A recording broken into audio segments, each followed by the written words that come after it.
नमस्कार बच्चों, केशव की रामचंद्रिका की व्याख्या के अगले खंड में अब हम करने जा रहे हैं अशोक वाटिका में रावण और सीता।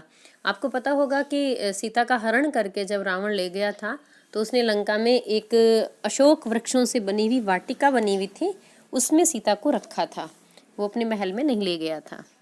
अब यहाँ पर वो कोशिश कर रहा है क्योंकि रावण को ये श्राप लगा हुआ था कि वो किसी भी स्त्री की इच्छा के बिना, इच्छा के विरुद्ध वह उसके साथ अपने संबंध स्थापित नहीं कर सकता है। ऐसे में वो सीता को वहाँ अशोक वाटिका में रखता है और सीता को मनाने के उद्देश्य से आकर कहता है रावण, सुनो देवी। इसमें दो अर्थ निकलते हैं क्योंकि कवि ने जो चमत्कार रखा इसमें शब्दों के माध्यम से, उसमें अर्थ भी दो निकल रहे हैं। एक तो सामान्य पक्ष में निकलता है और एक भक्ति के पक्ष में निकलता है, क्योंकि रावण बहुत बड़ा प्रकांड विद्वान भी था। तो यहाँ पर सामान्य अर्थ ये निकलता है कि रावण स्पष्ट शब्दों में कहता है कि हे देवी, मोह पे कछु दृष्टि दीजिए, थोड़ी सी अपनी दृष्टि मुझ पर भी डालो, क्योंकि सीता ने नज़र उठाकर ही नहीं देखा था रावण को। तो रावण कह रहा है कि हे देवी, मुझ पर थोड़ी सी कृपा दृष्टि करो। इतो सोच को राम काजे न कीजिए, राम काजे राम के कारण न कीजिए, अर्थात राम के लिए तुम इतना सोच मत करो, उनके लिए इतना मत सोचो, उनके लिए इतने चिंतित मत हो, क्योंकि वो तो वनवासी हैं। बसे दंडकारण्य देखे न को, वो तो दंडक अरण्य माने वन, दंडक वन में निवास करते हैं, कोई देखता तक नहीं है। अर्थात वन में घूमने वाले की तरफ कौन ध्यान देता है? मेरी तरफ देखो, मैं कितना बड़ा राजा हूँ, मेरे तरफ सब ध्यान देते हैं। अर्थात कोई भी राम का सम्मान नहीं करता है, जबकि मैं तो एक बहुत ही बड़ा सम्मानित राजा हूँ। जो देखे महाबावरो होय सो, और जो कोई उनको देख भी ले, राम ऐसे वंश से हैं कि उन्हें देखने वाला उन्हें बड़ा बावला ही है, मतलब वो बेवकूफ़ ही है जो राम की तरफ देखता है। देखने का मतलब है कि राम को कुछ भी समझता है, मानता है या उनकी इज्जत करता है। बच्चों, इसका अर्थ भक्ति के पक्ष में यदि हम देखें तो वही निकलता है कि हे देवी, आप मुझ पर कृपा दृष्टि कीजिए, जिससे मैं राक्षस शरीर से जल्दी ही मुक्ति पा सकूं। सुनो देवी, मोह पे कछु दृष्टि दीजिए, कुछ मेरे पर आप अपनी दृष्टि डालिए, ताकि मैं अब इस राक्षस, क्योंकि बच्चों रावण को श्राप लगा हुआ था 3 जन्मों तक। ये जय और विजय दो मित्र, दो ये भाई थे, जय और विजय, भगवान विष्णु के दरबार में वैकुंठ में खड़े रहते थे, दरबारी थे। वहाँ पर एक बार जो हमेशा 5 वर्ष के ही बने रहते हैं, सनत कुमार, वो 4 भाई हैं, सनक, सनंदन, सनत कुमार, सनकादि, वे चारों भाई वहाँ पर आए तो उन्हें अकारण ही उन्होंने इंतजार करवाया, क्योंकि उन्हें घमंड हो गया था कि हम भगवान के पार्षद हैं।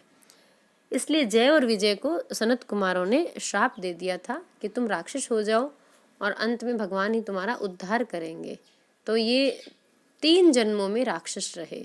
एक बार तो ये हिरण्यकशिपु और हिरण्याक्ष बने, एक बार ये रावण और ही रावण बने, रावण और कुंभकर्ण बने, और एक बार इनका शिशुपाल और दंतवक्र के रूप में इनका जन्म हुआ। तो रावण यहाँ कह रहा है कि मेरा इस राक्षस शरीर से मुक्ति मिल जाए, और इतो सोच को राम काजे न कीजिए, मैं राम के भजन को इतनी प्रमुखता नहीं देता जितनी कि आपकी कृपा दृष्टि को। मतलब राम का भजन इतना कठिन है कि बसे दंडकारण्य देखे न को, कि दंडकारण्य जैसे पवित्र वन में रहने वाले तपस्वियों में से भी कोई उनके दर्शन नहीं कर पाता। हे सीता देवी, आप तो मेरे सम्मुख हो, यदि कोई राम को देखने का प्रयत्न में सफल भी हो जाता है, जो देखे महाबावरो होय सो, और कोई राम को देखने के प्रयास में सफल भी हो जाता है तो शिव जी की तरह बावला हो जाता है। अर्थात शिव हमेशा राम राम का ही नाम का जाप करते रहते हैं। इसलिए आप अपनी कृपा दृष्टि के द्वारा मुझे मुक्ति प्रदान कीजिए। इसमें हम देखते हैं बच्चों कि रावण का जो कथन है उसमें आसक्ति का भाव तो है, लेकिन उसके पीछे उनकी भक्ति भाव भी छिपा हुआ है, क्योंकि राम के हाथों उसका उद्धार होना है। और चूंकि 2 अर्थ निकलते हैं इसलिए श्लेष अलंकार है, और ये भुजंग प्रियात छंद का प्रयोग किया गया है। आगे वो अपनी बात कहता है, तुम्हें देवी दुसे हितु ताहि माने, उदासीन तो सो सदा ताहि जाने, सामान्य अर्थ में यहाँ हम ले सकते हैं कि रावण सीता से कह रहा है कि हे देवी सीता, तुम्हारा पति राम जो है तुम्हारे निंदक को अपना हितैषी और प्रिय समझता है। तुम्हें देवी दूसरे मैंने जो दूषित करता है तुम्हें दूषित करने वाले को राम अपना हितुता ही माने, उसको अपना हितैषी मानता है। उदासीन तोसो, तो तुमसे वो पूर्णतया उदासीन है, तुम्हें नहीं चाहता, अतः उसको तुम अपनी ओर से उदासीन समझो। सो सदा ताहि जाने, तुम अपनी तरफ से उसको हमेशा उदासीन ही समझो, वो तुम्हारी तरफ ध्यान भी नहीं देता। महानिर्गुणी नाम ताको न लीजिए, महानिर्गुणी है, उसमें किसी प्रकार के कोई गुण नहीं है, उसका तो नाम भी मेरे सामने मत लीजिए। सदा दास मोपे कृपा क्यों न कीजिए, और मैं तो तुम्हारी पूजा दास की भांति करता हूँ, सेवक हूँ तुम्हारा, इसलिए तुम मेरे ऊपर अपनी कृपा दृष्टि क्यों नहीं करती हो।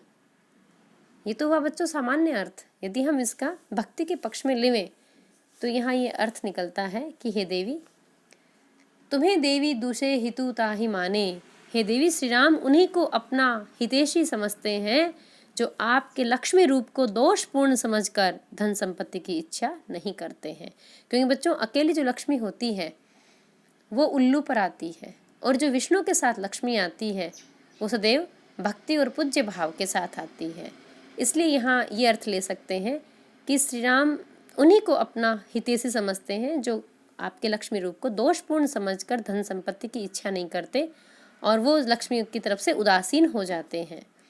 और महानिर्गुणी नाम ताको न लीजिए, और वे श्री राम महान निर्गुणी अर्थात त्रिगुणातीत है, तीनों गुणों से परे है, वो तो उनका कुछ नाम ही नहीं है, इसलिए उनका नाम जप नहीं किया जा सकता। वे तो पूर्णतः निर्गुण ब्रह्म है, और मैं स्वयं को उनकी उपासना का योग्य पात्र नहीं मानता हूँ।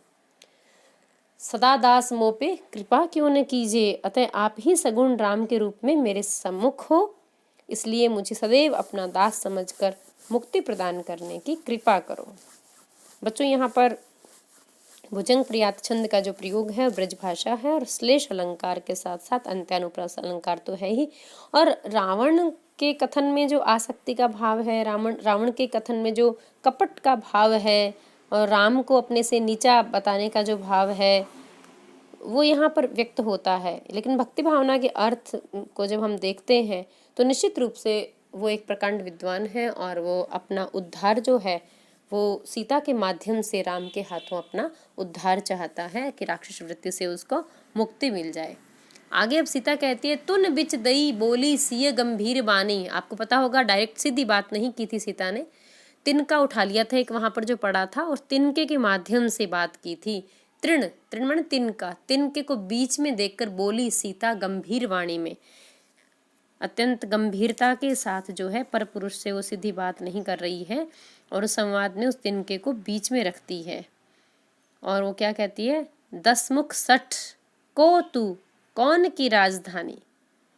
सठ माने मूर्ख, अरे 10 मुख वाले रावण, मतलब एक ही माथा होता तो बुद्धि पर्याप्त थी, 10-10 माथा होने के बावजूद भी तेरे अंदर इतनी भी बुद्धि नहीं है कि तू आखिर है कौन, मतलब तेरी क्या बिसात है राम के आगे, तू कुछ भी नहीं है।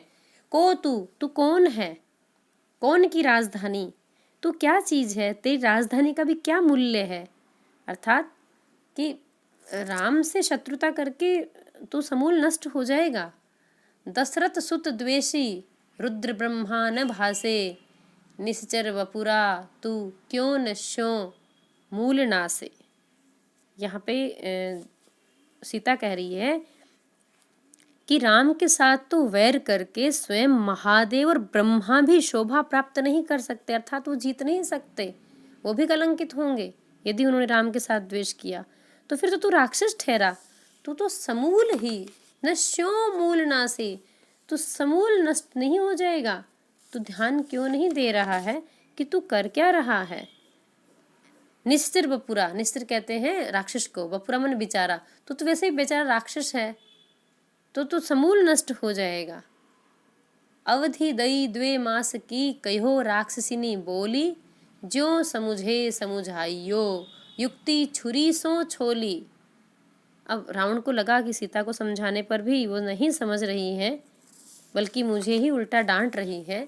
तब उन्होंने वहाँ उपस्थित जो राक्षसनियाँ थी, जो सीता की पहरेदारी में लगा रखी थी, उन भयंकर राक्षसनियों को आदेश दिया कि मैं 2 महीने की अवधि दे रहा हूँ इसे, ये 2 महीने की अवधि में सीता को राजी कर लो मेरी रानी बनने के लिए।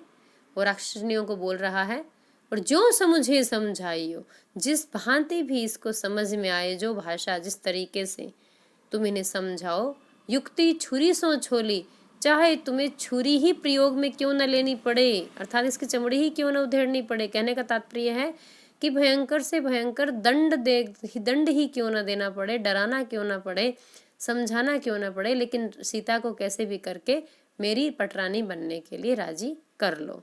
यहाँ पर रावण की जो सीता के प्रति आसक्ति है और येन केन प्रकरण उसको प्राप्त करने की जो इच्छा है, उसमें हम छल कपट और उसका जो भीतरी अपवित्र भाव है हम उसे देख सकते हैं। और एक राजा होने के नाते राक्षसनियों को जो आदेश दे रहा है अपने सेवकों को, उसमें उसकी बुद्धि और उसके भावों को भी देखा जा सकता है। अभी इतना ही। इसमें बच्चों मालिनी नामक जो वर्णिक छंद है, जिसमें वर्ण गिने जाते हैं, उस मालिनी छंद का प्रयोग हुआ है। आज इतना ही, धन्यवाद।